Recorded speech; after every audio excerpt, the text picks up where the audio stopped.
The inverse square law. This is Michelle's analogy of the inverse square law, and sort of a funny analogy. But I'm going to give you a story of a portable sun tanning lamp that my mom bought me at JCPenney's when I was a teenager. The black sun tanning lamp up in the upper left corner is the actual lamp that we had. And I had a lot of funny stories from the use of that darn lamp. But I put this lamp at the recommended distance away from me and used it a couple of times and didn't notice much difference. Of course, being a teenager, you want instant gratification for everything that you do. So I didn't notice much of a difference using this sun tanning lamp. So I moved the lamp closer after a couple times and wanted that instant radiation, the instant suntan and glow. So after the first time I moved it closer, I burnt to a crisp. So the closer to the source, the hotter I got. The intensity was greater. So obviously being closer to a source, the intensity of radiation is greater. The farther away, the less intense and the less noticeable. So if you think about radiation safety and protection rules, the inverse square law is a component of ALARA as well. So on exams, if we have a problem where we are increasing the distance, we know the dose is going to be lower for our answer. This is because as you get farther from the source, the intensity is lower.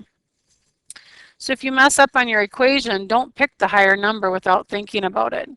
Ask yourself first, should my answer be higher or lower? And then cross out what's not going to make sense. So this is a way to tell yourself at the beginning, well, the distance is getting farther away, so I know my answer is going to be lower. So right off the bat, cross the higher answers out. That way, if I accidentally flip my equation around and I get a higher answer, I'm not going to pick the wrong answer on here. It's a way of eliminating that error ahead of time, because the MDCB will give you both ways of solving that problem because they know people are going to mess that up.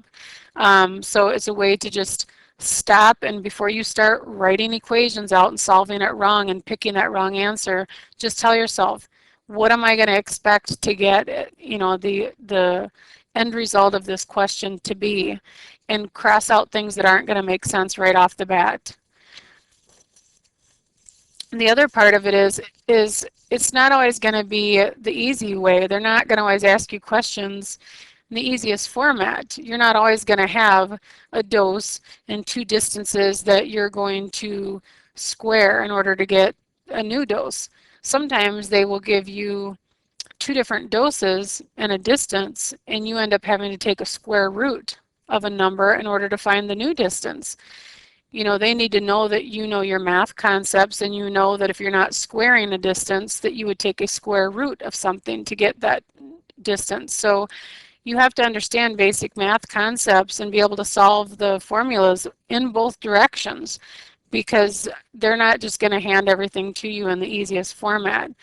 You do have a problem like this on your week 2 practice problems that you can use for problem solving. So let's do some practice problems. Example 1, a single posterior spine field, 300 centigrade to a depth of 7, using an isocentric technique of 100 SAD. The patient was treated incorrectly at 100 cm SSD to a depth of 7. What did the patient receive in dose? So we know that the dose will get lower because we are going farther from the point of calculation. Sometimes this is hard for people unless you actually draw it out. But if you actually look at the source to the actual reference point of calculation, it's 100. It's not that 7 cm is irrelevant. It is for calculations, but your reference depth from the source, to your reference point is still 100. Whereas the SSD setup is 100 SSD to the skin, and then you have another 7 centimeters of depth into the patient. So it's actually 107 centimeters. So we know we have 100 originally, and now we're going to 107. So that calc depth in the patient is farther away now.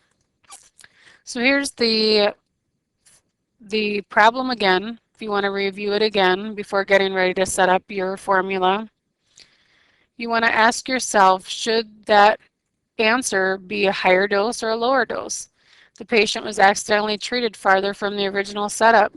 So is this an underdose or an overdose? Well, the patient dose is going to go down. So we know that on the exam, we're going to cross out all higher answers. We are not expecting that patient to get a higher dose. If they were treated at a farther distance one day, they actually got underdosed. So instantly you're going to cross out all the higher answers in case you set up that formula wrong. You know you don't want to pick one of those answers. So go ahead and set up your formula now.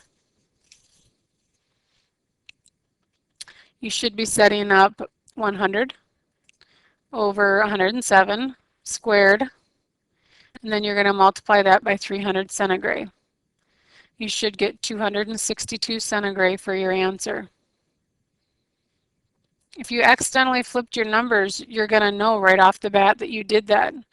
If you put 107 over 100, you're going to get higher than 300, and you're already going to know that you messed up because you already crossed out those higher numbers as your choices. So you'll look at it and say, oh, I must have flipped my numbers around. So reset up your problem. Once you get that lower number, you're going to look down, you're going to see 262 is one of your choices, and you're going to know that you did it correctly. So by crossing those out initially, you're going to know when you've maybe messed up one of your formulas. Actually, the other example, instead of putting it in here, I just have decided that since you have it in your practice problems, for you to refer to that practice problem, it's going to be a problem using the square root instead of distance. I'll let you try to figure out if you can see which one it is. And then I want you to give it an honest effort on your own first, but if you get stuck, use the student cafe to help each other out and try to solve this problem.